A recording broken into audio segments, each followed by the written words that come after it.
Hey guys, Buffy Game back today, bringing out a video, and today we'll be covering what is to come here with Call of Duty Cold War and Warzone integration of Season 3. So Season 3 is set to start on April 22nd, so we're going to go through the content here that we're going to see introduced at the beginning, as well as throughout Season 3.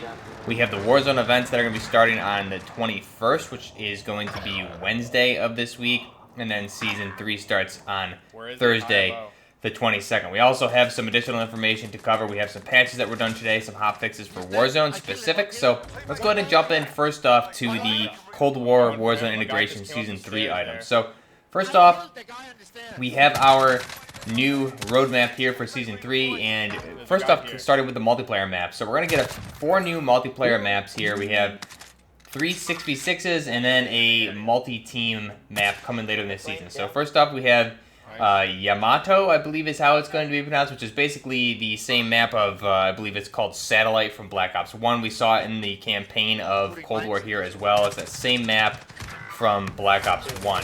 So we'll see that as a 6v6. We also have Diesel, which looks like a gas station type environment here. It's again a 6v6 and a 2v2.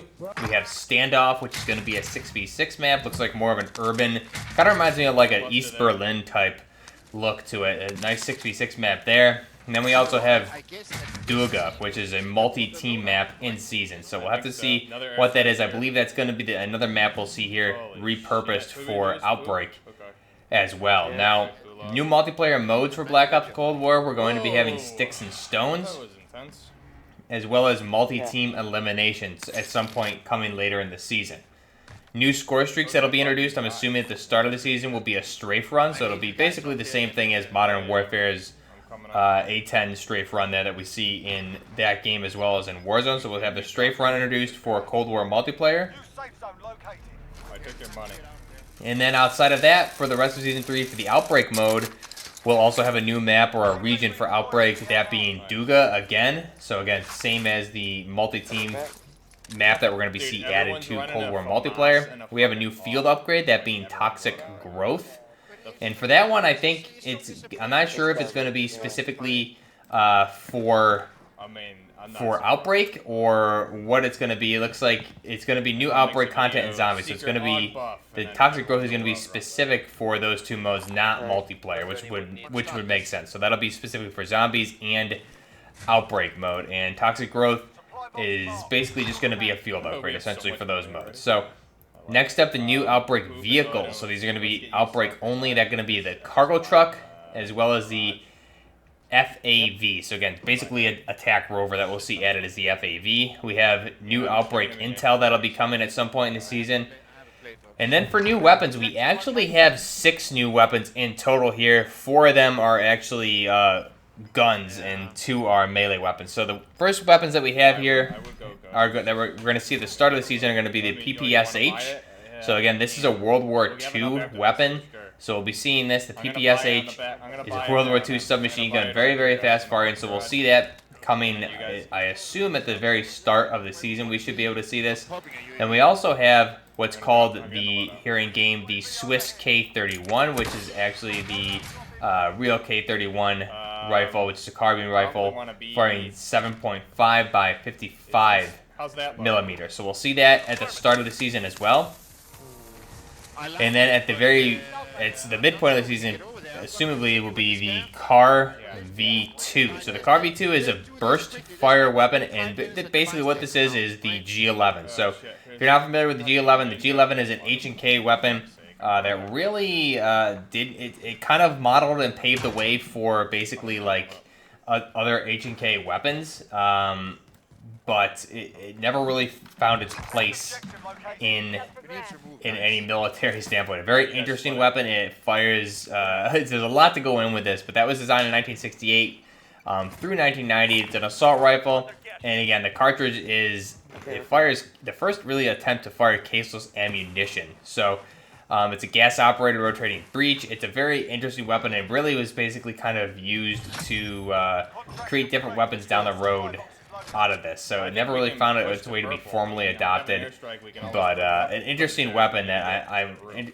kind of interested to cover. So again, it fired in full auto and 3-round bursts. So Similar to like if we look at the AN-94, the AN-94 has a slower rate of fire when it's in full auto and a faster rate of fire when it's utilizing the hyper burst. So that's really similar to what the G11 was doing. G11 in real life fired around 2,100 rounds per minute utilizing the 3 burst, and it's 460 utilizing the fully automatic. And again, this is really the first attempt at caseless ammunition. So that should be really interesting to see how this performs in game. Although it is going to be a burst weapon, it seems like. So it seems like right now Treyarch and Activision and Raven have a horrible track record with balancing anything that is burst or anything like that, balancing any weapon in general. So I'm not really sure how I feel about this. I don't really have high hopes. I feel like all these weapons, unfortunately, just because of the reputation that they've built so far, the Cold War integration are going to be broken.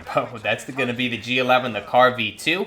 Have to see what that ends up looking like. Then we have a pistol, which is supposedly going to be fully automatic, that being the AMP-63. So this one reminds me a lot of the Cap-45 from Black Ops 4. Again, a full automatic pistol. I know a lot of people were saying this was going to be the Glock 18C because it is fully automatic, but I'm not really sure what this is supposed to be modeled after in real life. Have to wait and see some more images of it than based on just what's on the roadmap. We're also going to have ballistic knives and a baseball bat introduced some point in the season.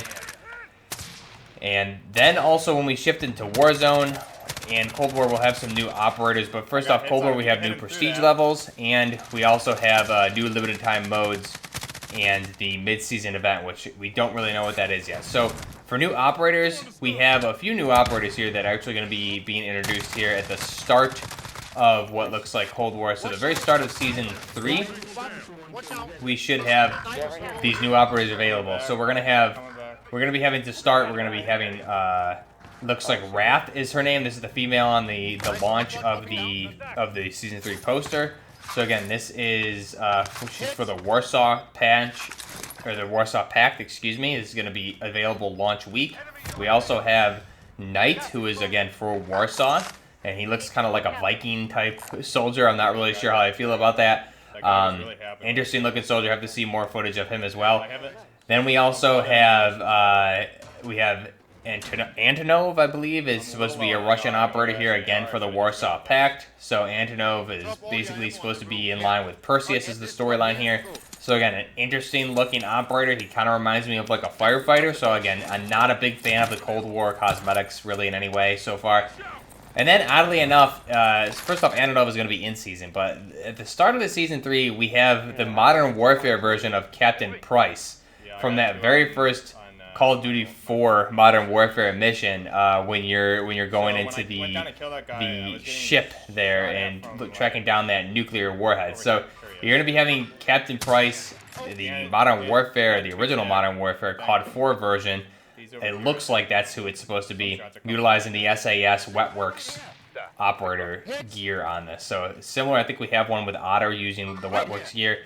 This one will be for Captain Price, and it looks to be the old Captain Price, not our new Captain Price. Introduced at the start of the season. So again, really strange to see Captain Price come to Black Ops Cold War, but nonetheless, he's being introduced as it looks like the old Captain Price into Black Ops Cold War, which takes place in 1983. So I think kind of the canon timeline is going out the window with this. It looks like a really cool operator skin. I do like it, but I just don't understand why they're adding Modern Warfare operators into Black Ops Cold War.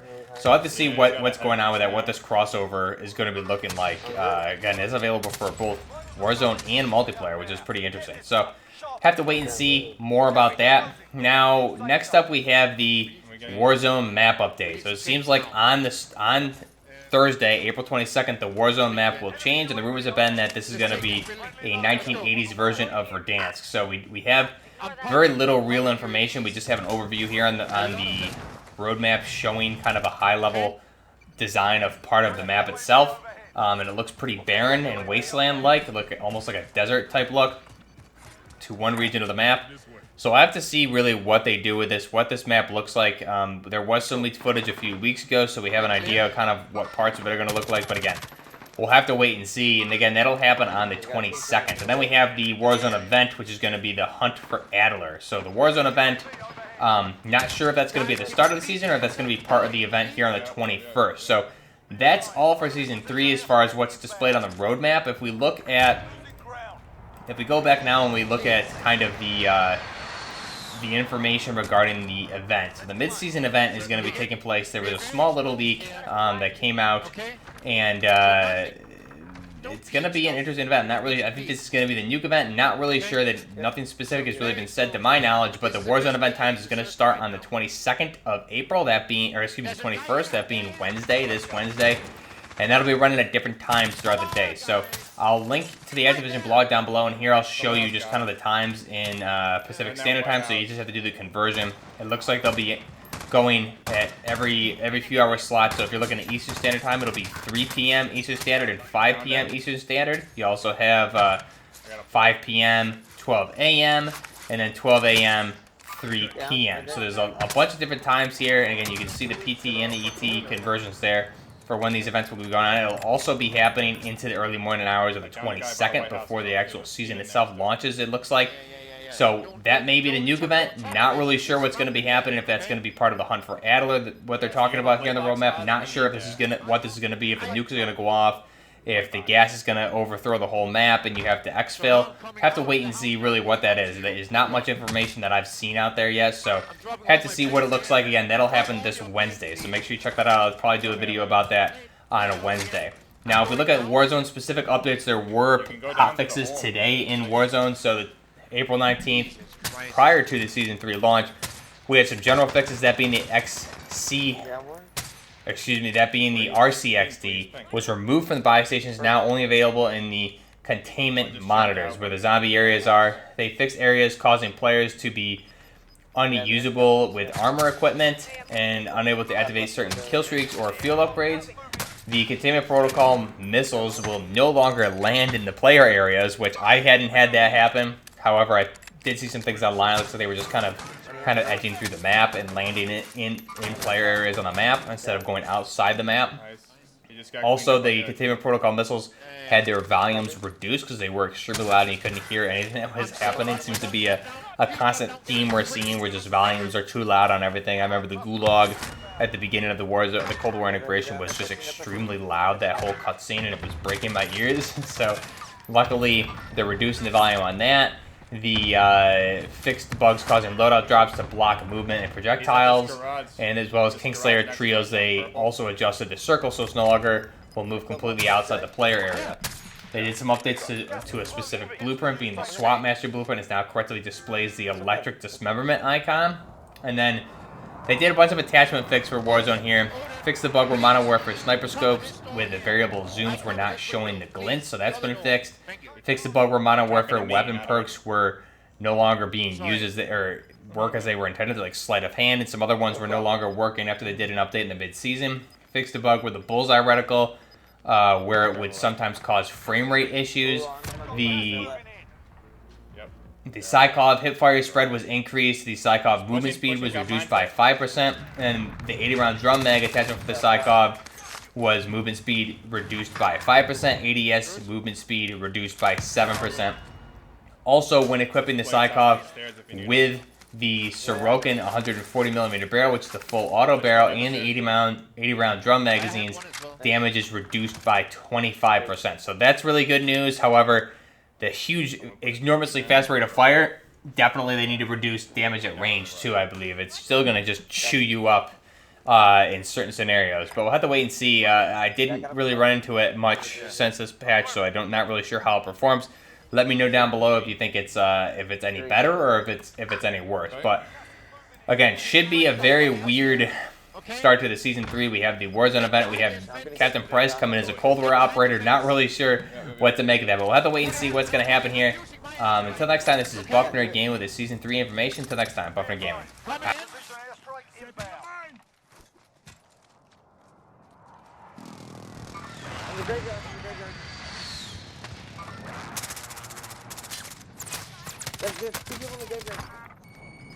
One down.